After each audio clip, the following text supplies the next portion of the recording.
Hello everyone, कैसे हैं आप सब। आशा करता हूँ आप लोग बढ़िया ही होंगे। तो आज की इस वीडियो में बताने वाला हूँ बिहार बोर्ड क्लास 12 हिंदी का चैप्टर फर्स्ट है हमारा बातचीत, और इसके लेखक है बालकृष्ण भट्ट। इसी का सब्जेक्टिव क्वेश्चन देखिए। इससे पहले मैंने बातचीत का जो लेखक परिचय, बालकृष्ण भट्ट का लेखक परिचय, उनके यानी कि बालकृष्ण भट्ट का जीवनी, वो मैंने बता दिया। ऑब्जेक्टिव क्वेश्चन भी बता दिया, उसके बाद बुक को लाइन बाय लाइन एक्सप्लेन भी कर दिया, सब्जेक्टिव क्वेश्चन भी बता दिया। बस इसका बच गया था व्याख्या वाला, यानी 100 प्रसंग व्याख्या वाला 2 क्वेश्चन है चैप्टर पर से, और वही बच गया था। ठीक है, तो वही इस वीडियो में बताने वाला हूँ। तो चलिए शुरू करते हैं। सबसे पहला क्वेश्चन है हमारा कि सच है, यानी सच बात है, जब तक मनुष्य बोलता नहीं उसका गुण दोष प्रकट नहीं होता। ये जो लाइन है ना, इसका अर्थ क्या है? व्याख्या का मतलब होता है उसका लाइन को व्याख्या कीजिए। उसका पूरा मतलब एक लाइन में है ना, तो उसको व्याख्या का मतलब उसको 10 लाइन 15 लाइन में उसको आप एक्सप्लेन कीजिए, या फिर 5-6 लाइन जितना में आपसे हो सके उतना में कीजिए। इसको एक्सप्लेन करना है, यानी व्याख्या करना है। तो ये जो लाइन लिया गया, ये प्रस्तुत पंक्ति हमारे पाठ्य पुस्तक बालकृष्ण भट्ट द्वारा रचित शीर्षक बातचीत पाठ से लिया गया। ये जो लाइन है, सच है जब तक मनुष्य बोलता नहीं उसका गुण दोष प्रकट नहीं होता, ये किस पाठ से लिया गया? ये लिया गया बातचीत पाठ से, और इसके लेखक कौन है? तो बालकृष्ण भट्ट है। देखिए, कोई भी क्वेश्चन है व्याख्या करने वाला, सिर्फ व्याख्या करने वाला कोई भी क्वेश्चन है, चैप्टर 2 से रहे, 3 से रहे, 4 से रहे, किसी भी चैप्टर से, सिर्फ अगर आपको पता है कि इस चैप्टर से है तो एक पॉइंट तो आपको हर में लिखना ही है। क्या लिखना है? कि पहले उसके लेखक का नाम लिखना है, जैसे कि इसमें लिया गया ये लाइन बालकृष्ण भट्ट से। अब अगर दूसरा चैप्टर आता है तो दूसरा चैप्टर के लेखक है चंद्र शर्मा गुलेरी, तो यहाँ पे लिखा जाता है ये लाइन अगर आता है दूसरे चैप्टर से तो चंद्र शर्मा गुलेरी द्वारा रचित, उसने कहा था चैप्टर 2 का नाम है, उसने कहा पार्ट से लिया। या 3 रहता तो 3 में जैसे जो भी चैप्टर है संपूर्ण क्रांति, उसका लेखक का नाम लिखा जाता, चैप्टर का नाम लिखा जाता है। लेकिन यहाँ लिया गया पहले चैप्टर जिसके लेखक है बालकृष्ण भट्ट, तो उनका नाम लिखा जाएगा। और ये फॉर्मेट जो है ना, हर एक क्वेश्चन में आपको लिखना ही है। कोई भी क्वेश्चन व्याख्या वाला है उसमें आपको पहले लेखक का नाम, उसका उस चैप्टर का नाम लिखना ही है। समझ गए ना? तो इसी तरह से इसमें लिखा गया कि प्रस्तुत पंक्ति जो है यानी लाइन, ये बालकृष्ण भट्ट द्वारा रचित शीर्षक बातचीत पाठ से लिया गया। ठीक है, उसके बाद आगे देखते हैं। अब देखिए यहाँ पर शीर्षक पाठ बातचीत पाठ से लिया गया ना, आप यहाँ पर ये भी लिख सकते हैं कि निबंध है, और ये जो बातचीत पाठ है ये एक निबंध है, उससे लिया गया, ऐसे भी लिख सकते हैं। आपको बढ़ाना है, आपको खुद से सोच करके लिखना है। सिर्फ आप एक बार आंसर समझ गए ना, तो खुद से आप बना करके जितना आपको हो सके, एक पेज में भी लिख सकते हैं, 1.5 पन्ना में भी लिख सकते हैं, आधा पेज में भी लिख सकते हैं। जितने नंबर का है उतने नंबर में लिखना है। वैसे तो व्याख्या वाला क्वेश्चन 4 नंबर का है, आपके एग्जाम में आएगा। ठीक है, देखिए इसका आगे का आंसर देखते हैं कि प्रस्तुत पंक्ति, यानी जो पंक्ति है ये लाइन है, इसके माध्यम से लेखक कहना चाहते हैं कि जब तक मनुष्य चुप रहता है तब तक पता नहीं चलता कि उसका स्वभाव कैसा है, उसकी रुचि कैसी है, और उसका दूसरों के साथ व्यवहार कैसा है। देखिए इस लाइन के मतलब यही हुआ, इसका मीनिंग यह हुआ कि जब तक मनुष्य बोलता नहीं उसका गुण दोष प्रकट नहीं होता है। यानी जब तक मनुष्य चुप रहेगा, कोई व्यक्ति है अगर वो चुपचाप बैठा हुआ है, उसका गुण कैसा है, स्वभाव कैसा है, हमें तो पता ही नहीं चलेगा। लेकिन जैसे वो बोलेगा, जैसे वो बोलने लगेगा, तो उसका गुण कैसा है, स्वभाव कैसा है, वो किस तरह का व्यक्ति है, उसका किस में रुचि है, ये सब हमें पता चल जाएगा।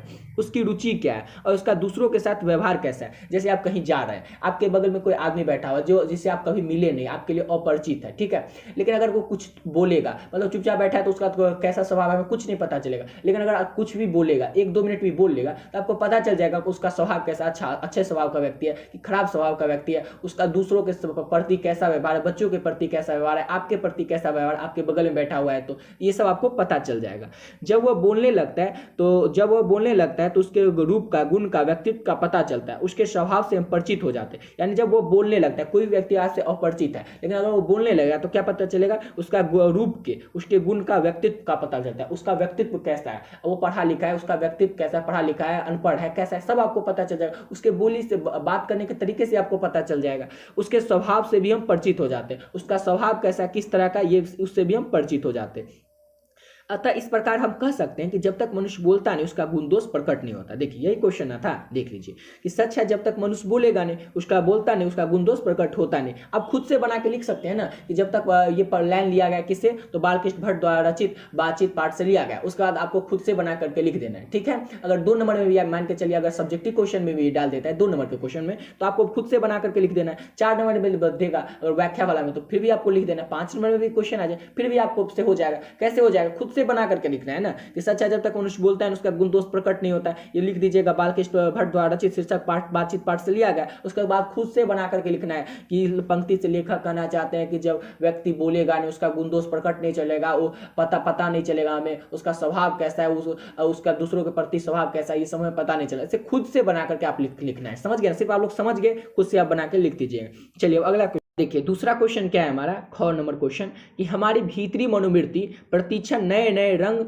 दिखाया करती है। वह प्रपंचनात्मक संसार का एक बड़ा भारी आईना है जिससे जैसी चाहो वैसी सूरत देख लेना कोई दुर्घट बात नहीं है। देखिए क्वेश्चन एक और पढ़ लीजिए तो, हमारी जो भीतरी मनोवृत्ति है, भीतरी मनोवृत्ति यानी भीतरी मन, वो प्रतिक्षण नए नए रंग दिखाया करती है, रंग नए नए रंग दिखाया करती है। वह प्रपंचनात्मक संसार का एक भारी आईना भी है। क्या है? तो प्रपंचनात्मक संसार का एक भारी आईना है जिसे जैसी चाहो वैसी सूरत देख लेना कोई दुर्घट बात नहीं है। ये जो लाइन है, ये लाइन है ना, अब इसका अर्थ बताना यानी इसका क्या मीनिंग है, लेखक क्या कहना चाहते हैं इस लाइन के द्वारा, ये हमको बताना है। तो देख लेते हैं इस लाइन के द्वारा लेखक क्या करना चाहते हैं। तो पहले तो ऐसे लिख ही देना, उत्तर लिख करके आपको अगर आंसर पूछे एग्जाम में या कहीं पर भी लिखना तो ऐसे तो लिख ही देना है कि प्रस्तुत पंक्ति हमारे पाठ्य पुस्तक बालकृष्ण भट्ट द्वारा रचित शीर्षक बातचीत पाठ से लिया गया। ये तो बता ही दिए कि कोई भी क्वेश्चन हो व्याख्या करने वाला उसमें ऐसे लिख ही देना।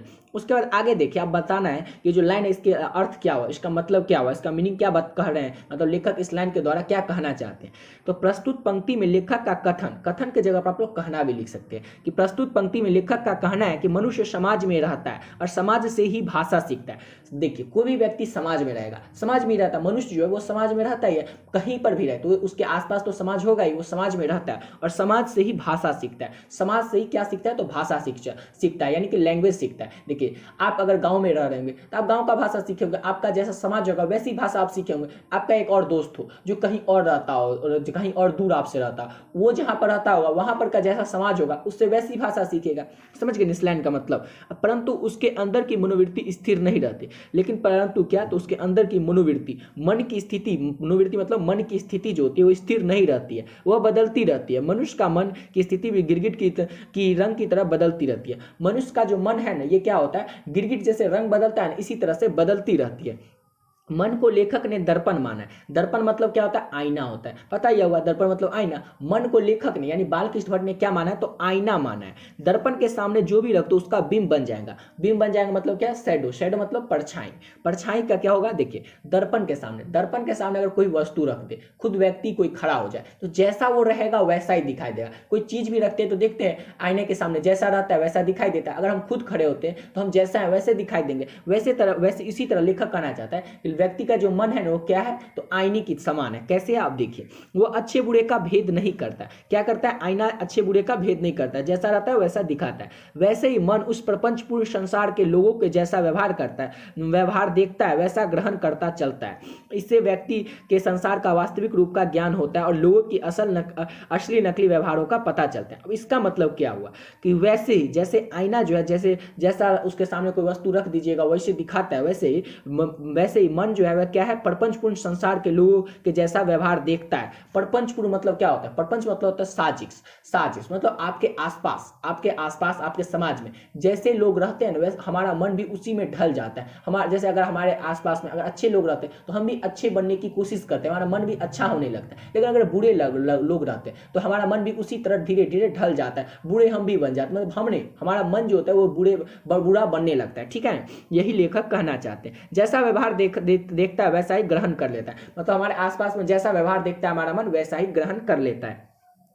इससे व्यक्ति के संसार के वास्तविक रूप का ज्ञान होता है। इससे क्या होता है? तो इससे किसी व्यक्ति के वास्तविक रूप का ज्ञान होता है, उसका वास्तविक रूप कैसा है। अगर देखिए कोई व्यक्ति अगर अपने आसपास में अगर कोई उसके खराब व्यक्ति भी है, वैसा अगर वो उसमें ढल नहीं जाता है तो अगर वो अच्छा ही बना रहता है, अगर वो ऐसा अगर उसके आसपास कोई खराब व्यक्ति है उसके वो ढंग में वो नहीं ढल जाता है, अब जैसा वो बढ़िया व्यक्ति था वैसा बढ़िया व्यक्ति बन के रहता है, तो क्या होता है? उसके वास्तविक रूप का ज्ञान हमें होता है। अरे वास्तविक यानी कि उसका जो मेन रूप था उसी में वो रहता है। लोगों के असली नकली व्यवहारों का पता चलता रहता है। लोग इसी से पता चलता है क्या कि लोग असली नकली के उसके व्यवहार का हमें पता चलता है। समझ गए? आशा करता हूं ये वीडियो आप लोगों को अच्छा लगा होगा। ये 1 और 2 ही क्वेश्चन आपके चैप्टर फर्स्ट में व्याख्या वाला है। देखिए बस 2 ही क्वेश्चन इसके व्याख्या वाला चैप्टर फर्स्ट में थे। आज ये चैप्टर फर्स्ट कंप्लीट हो गया। चैप्टर फर्स्ट में आप लोगों को सबसे पहले आप क्या बताए थे? तो आपको बताए थे बालकृष्ण भट्ट का लेखक परिचय यानी कि उनका जीवनी। उसके बाद बताए थे चैप्टर फर्स्ट का ही लाइन बाय लाइन बुक का एक्सप्लेन कर दिए थे। ऑब्जेक्टिव क्वेश्चन भी बता दिए, इस चैप्टर से जितने भी ऑब्जेक्टिव क्वेश्चन आ सकते थे सब्जेक्टिव क्वेश्चन भी बता दिए, ठीक है। उसके बाद आज व्याख्या भी बता दे, यानी चैप्टर फर्स्ट क्या हो गया, चैप्टर फर्स्ट ये कंप्लीट हो गया। अब नेक्स्ट वीडियो में क्या करेंगे, तो चैप्टर सेकंड देखेंगे। चैप्टर सेकंड में सबसे क्या है, तुम्हारा चैप्टर सेकंड है उसने कहा था, और उसने कहा था कि लेखक कौन है, तो चंद्र शर्मा गुलेरी। बहुत अच्छी चैप्टर, बहुत अच्छा चैप्टर है ये, और उस चैप्टर से ना आपको अच्छे से पढ़ना ही है। इस बार के एग्जाम में साइंस वाले में 5 ऑब्जेक्टिव क्वेश्चन चैप्टर सेकंड से ही था। सोचिए 5 ऑब्जेक्टिव क्वेश्चन, वो भी एकदम इजी, बस अगर 5 मिनट भी आप अगर शुरुआत मतलब अगर जो मैं लाइन बाय लाइन बुक को एक्सप्लेन करूंगा वो अगर आप देख लेंगे ना तो वो सब क्वेश्चन बन जाता है। इतना इजी क्वेश्चन था। 5 तो ऑब्जेक्टिव था चैप्टर 2 से। उसके बाद उसका सबसे पहले तो देखेंगे चैप्टर 2 का लेखक परिचय, ठीक है ना। उसके बाद बुक को एक्सप्लेन करेंगे। तो चलिए मिलते हैं नेक्स्ट वीडियो में। अगर आप लोगों को वीडियो अच्छा लगा तो चैनल को सब्सक्राइब जरूर कर दीजिएगा, ठीक है।